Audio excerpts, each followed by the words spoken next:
அவர் சங்கிலிகளால் வலுவாக கட்டப்பட்டிருந்தார். அவரது கைகள் கழுத்தில் கட்டப்பட்டிருந்தன.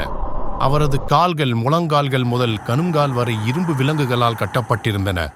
உன் மீது நாசம் உண்டாகட்டும். நீ யார்? நீ என்னை பற்றி விரைவில் அறிந்து கொள்வாய். முதலில் நீ யார் என்று சொல். நாங்கள் அரபு தேசத்திலிருந்து வருகிறோம். லகும் மற்றும் ஜுதாம் கோத்திரத்தினர் 30 பேர்களுடன் நாங்கள் கப்பலில் பயணம் செய்தோம். கடல் அலைகளின் சீற்றத்தால் 1 மாத காலம் நாங்கள் கடலின் நடுவில் தத்தளித்துக் கொண்டிருந்தோம். கப்பலில் உள்ள படகை பயன்படுத்தி தீவை நோக்கி அனைவரும் பயணம் செய்ய ஆரம்பித்தோம். ஒரு வழியாக நாங்கள் அனைவரும் அந்த தீவை அடைந்தபோது சூரியன் மறைந்து இரவாகிவிட்டது.